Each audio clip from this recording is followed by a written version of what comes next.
I'm Hazel, and today we are taking a look at some of the first mounts to hit the mount journal on the Shadowlands Alpha. I am sure that there are likely to be more later, and we are still waiting on confirmed details about how you'll get these. Many of them still have placeholder names and there's not much by way of text yet, but they're just so cool that I couldn't wait. There are some pretty clear themes with these mounts. Almost all of these early ones seem tied to various covenants, or at least to the covenant zones, so I've grouped them according to my best guess at that. First up, starting with the Venthyr-ish mounts, this is the placeholder Gargan mount. And this thing gives me some feelings. It's like you take a bear and then you take away all of its fur except for like this lit mohawk, and then you give it the jaw of Gaston and make it badly in need of a nail trim. I like this thing, but I can't really explain why. It's also scary in a way that most mounts aren't. The spider doesn't get me, but this thing does a little bit.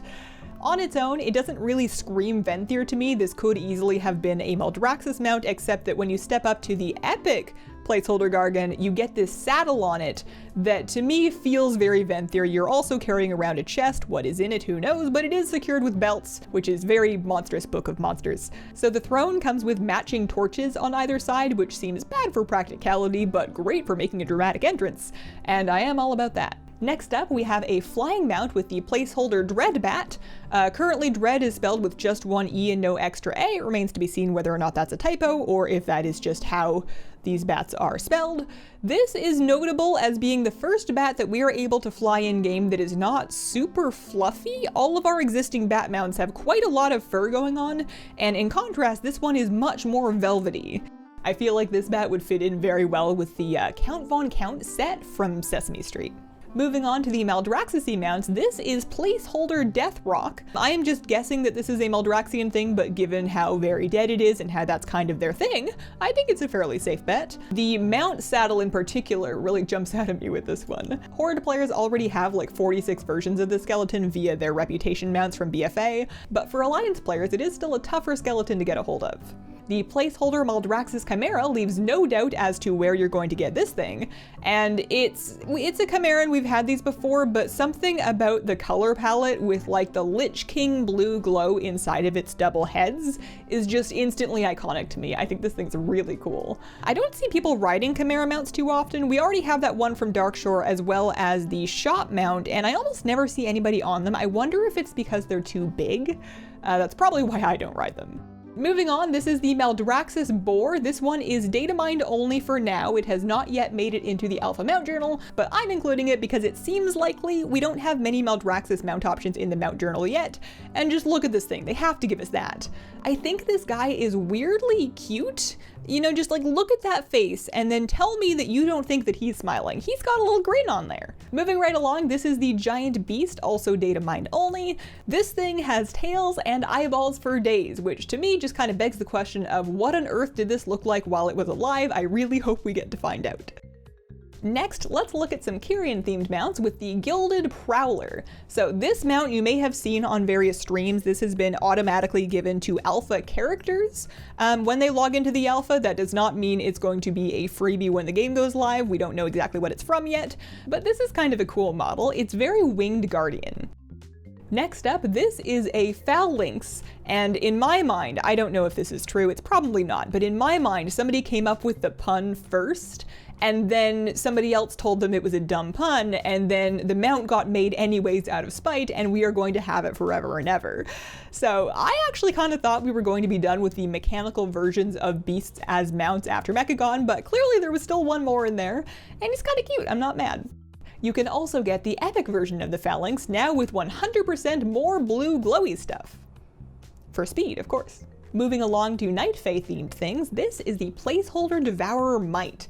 Obviously on the Blood Feaster skeleton, but with really pretty colors but these same kind of spooky animations. I am both surprised and not at all surprised by how much I love this thing. It's so weird! All of the Night Fae stuff, I was very much expecting it to just be cute butterflies and rainbows, and instead it's like creepy butterflies and rainbows, and I am way more into it because of that. To further illustrate that point, here is the placeholder Gorm mount, And wow, I don't know what a Gorm is. I do know that I need it. Like, the contrast of all these really cute, pretty colors and little lanterns with the sort of toothy arthropod vibe is just making me so very biased towards the Ardenweald stuff. I love this thing, it's great. We also see some more classically Magic Forest style mounts with these rune stags. Here is the placeholder rune stag, Bambi, but with tattoos.